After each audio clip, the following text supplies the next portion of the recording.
অতিরিক্ত লোভ মানুষকে সর্বহারা করে দেয়। বন্ধুরা, এই অসাধারণ প্রসঙ্গটাকে কেন্দ্র করে আজকে আমি আপনাদের এক মূর্খ এবং চরিত্রহীনা নারীর সুন্দর একটি গল্প শোনাবো। চ্যানেলে নতুন হলে সাবস্ক্রাইব করতে ভুলবেন না এবং অবশ্যই গল্পটি ভালো লাগলে একটা লাইক আশা করব। সঙ্গে থাকুন ভিডিও শেষ পর্যন্ত। আপনারা কোথা থেকে ভিডিওটি দেখছেন আপনার নাম সমেত ভিডিওতে কমেন্ট করুন, যাতে রবিবার গল্পে আপনার নাম উল্লেখ করে আপনাকে ধন্যবাদ জ্ঞাপন করতে পারি। এক গ্রামে এক কৃষক দম্পতি বাস করতেন। কৃষক দম্পতির মধ্যে যিনি কৃষক ছিলেন তিনি ছিলেন ভালোই বয়স্ক।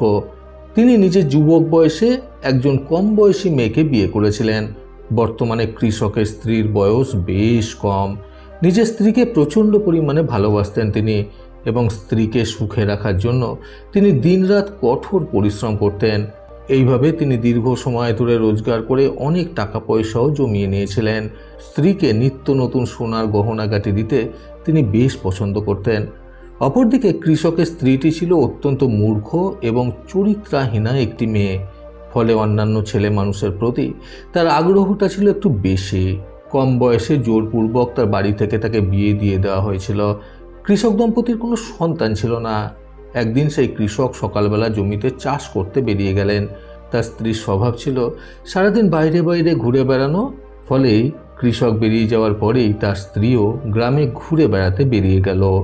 রাস্তায় রবি নামের একটি ছেলের সাথে তার দেখা হলো। রবি খুব ভালো মতোই কৃষকের স্ত্রীকে চিনত এবং সেটাও জানত যে সেই মহিলা মোটেও ভালো নয়। কৃষকের সম্পত্তি সম্বন্ধে রবির বেশ জ্ঞান ছিল। কাজেই কৃষকের স্ত্রীর সাথে আলাপ হওয়ার পরেই রবির মাথায় একটা বুদ্ধি খেলে গেল। রবি ভাবল যে করেই হোক কৃষকের সম্পত্তি হাতাতে হবে এবং এই সম্পত্তি আদায় করার জন্য কৃষকের এই সুন্দরী স্ত্রীকেই কাজে লাগাতে হবে। রবি খুব মিষ্টি মিষ্টি কথা বলে কৃষকের স্ত্রীকে নিজের কথার জালে মুগ্ধ করে দিল। কৃষকের স্ত্রীর সৌন্দর্য নিয়ে এবং তার অন্যান্য প্রশংসায় রবি কৃষকের স্ত্রীর মন ভরিয়ে দিল। রবির কাছ থেকে এত সুন্দর সুন্দর প্রশংসা পেয়ে কৃষকের স্ত্রী আনন্দে গদগদ হয়ে উঠল। এইভাবে বেশ কিছুক্ষণ কথা বলার পর রবি পরের দিন আবারও একই জায়গায় সেই কৃষকের স্ত্রীকে দেখা করতে আসতে বলল। কৃষকের স্ত্রীও রবির কাছ থেকে এত ভালো ভালো প্রশংসা পেয়ে মুগ্ধ হয়ে গিয়ে রবির কথায় সম্মতি জানিয়ে দিল এবং যথারীতি পরের দিন একই সময় একই জায়গায় দুজনে আবারও দেখা করল। এভাবে বেশ কয়েকদিন যেতে যেতে রবি ছলনা করে কৃষকের স্ত্রীর সাথে একটি মিথ্যা ভালোবাসার সম্পর্ক স্থাপন করলো এবং এইভাবে দিন 15 যাওয়ার পর রবি একদিন বুদ্ধি করে কৃষকের স্ত্রীকে বলল, তোমার বরের তো এমনিতেও বয়স হয়ে গেছে, ওর সাথে জীবন কাটানো না কাটানোর সমান। চলো তার চেয়ে বরং আমরা অনেক দূরে কোথাও পালিয়ে যাই, সেখানে গিয়ে আমরা আমাদের একটা ছোট্ট সংসার গড়ে তুলব। এই কথা শুনে কৃষকের স্ত্রী একবারেই রাজি হয়ে গেল। তখন রবি বুদ্ধি করে কৃষকের স্ত্রীকে বলল, কিন্তু আমাদের অন্য কোথাও গিয়ে সংসার করতে গেলে বেশ কিছু টাকা পয়সা এবং গহনাগাটির প্রয়োজন। কৃষকের স্ত্রী তখন রবিকে আশ্বস্ত করে বলল, চিন্তা নেই, আমার বুড়ো বর আমাকে কিছু দিক বা না দিক প্রচুর গহনাগাটি আর টাকা পয়সা দিয়েছে, আমি সেগুলো নিয়ে আসবো সঙ্গে করে। এই কথা শুনে রবি আনন্দে আত্মহারা হয়ে পড়ল এবং তারা পরিকল্পনা করলো পরের দিন ভোরবেলাতেই তারা এই গ্রাম ছেড়ে অনেক দূরে চলে যাবে। কৃষকের স্ত্রী বাড়িতে গিয়ে লুকিয়ে লুকিয়ে সব জিনিসপত্র অর্থাৎ গহনাগাটি টাকা পয়সা ভরে নিল। তারপর কৃষক রাতে ঘুমিয়ে পড়ার পর মধ্যরাতে সে বাড়ি থেকে বেরিয়ে পড়ল রবির সাথে গ্রাম ছেড়ে অনেক দূরে যাওয়ার জন্য। রবি কৃষকের বাড়ির সামনেই অপেক্ষা করছিল কৃষকের স্ত্রীর জন্য। কৃষকের স্ত্রী আসতেই তারা দুজনে মিলে বেরিয়ে পড়ল। তারপর তারা শহরের দিকে যাওয়ার উদ্দেশ্যে গ্রামের পথ ধরে হাঁটতে লাগলো। গ্রাম থেকে শহরে ওঠার মুখেই বেশ বড় একটি নদী পার হতে হয়। সেই মধ্যরাতে সেখানে কোনো নৌকা জাতীয় কিছু না পাওয়ায় রবি বুদ্ধি করে কৃষকের স্ত্রীকে বলল, তুমি তোমার কাছে থাকা টাকা পয়সা গহনাগাটির ব্যাগটা আমাকে দাও, আমি নদী পার হয়ে প্রথমে এই ব্যাগটা ওই পারে রেখে আসি, তারপর আবার ফিরে এসে তোমাকে নিয়ে নদী পার করে নিয়ে যাব। রবির কথায় কৃষকের স্ত্রী সহজেই রাজি হয়ে গেল এবং সে তার কাছে থাকা সেই টাকা পয়সা গহনাগাটি ভর্তি ব্যাগটা রবিকে দিয়ে দিল। রবি সেই ব্যাগটা নিয়ে নদী পার হওয়ার পূর্বে বুদ্ধি করে কৃষকের স্ত্রীকে বলল, তোমার গায়ে পড়ে থাকা গহনাগাটি এবং বস্ত্রটাও খুলে আমাকে দিয়ে দাও, তা না হলে তুমি যখন নদী পার হবে এগুলো ভিজে যেতে পারে, আর ভিজে গেলে তোমার ঠান্ডা লেগে যাবে, সেটা আমি মোটেও সহ্য করতে পারবো না। রবি এই ছলনাটা করলো কারণ কৃষকের স্ত্রী যেন গ্রামে এই মুহূর্তে ফিরে গিয়ে রবিকে বিপদে না ফেলে, সেই কারণেই। কিন্তু কৃষকের মূর্খ স্ত্রী রবির এই ছলনা বিন্দুমাত্র বুঝতে না পেরে রবির কথায় তাকে বিশ্বাস করে নিজের পরিহিত বস্ত্রটা খুলে রবির কাছে দিয়ে দিল। রবি সমস্ত কিছু নিয়ে নদী পার করে ওই পারে চলে গেল। কৃষকের স্ত্রী এইবার বস্ত্রহীনা হয়ে নদীর তটে বসে রবির জন্য অপেক্ষা করতে লাগলো।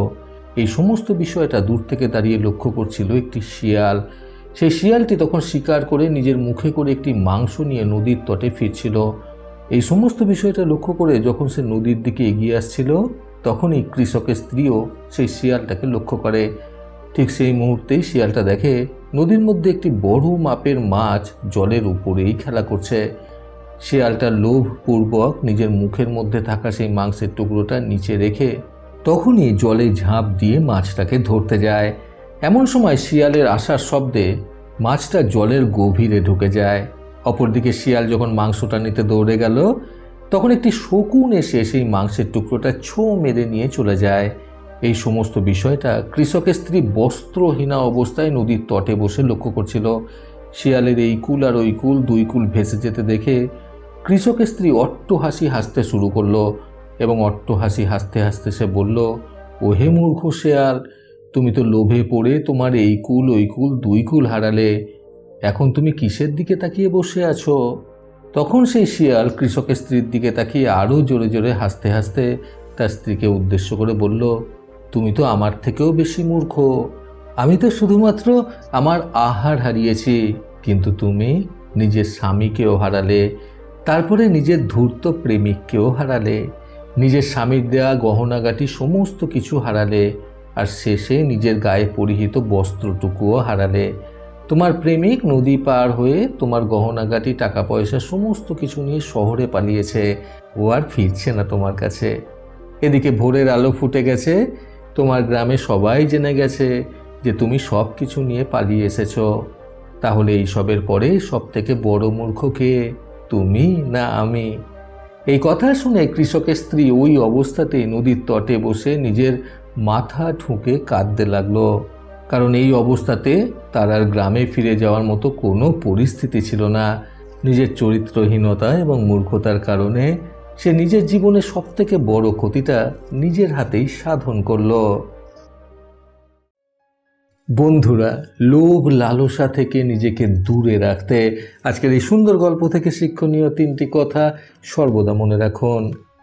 প্রথমত, অতিরিক্ত লোভ শেষ পর্যন্ত মৃত্যুর কারণ হয়ে দাঁড়াতে পারে।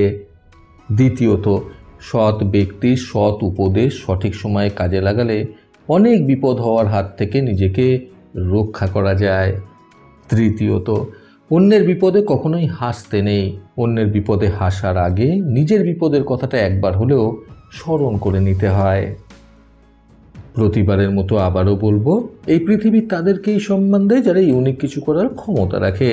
সকলে সুস্থ এবং সুন্দর জীবন কামনায় প্রকৃত জীবন থেকে আমি সন্তু চক্রবর্তী আবার আসবো নতুন সুন্দর শিক্ষণীয় একটি ছোট গল্পের সাথে। ভালো শুনুন, ভালো থাকুন। ধন্যবাদ।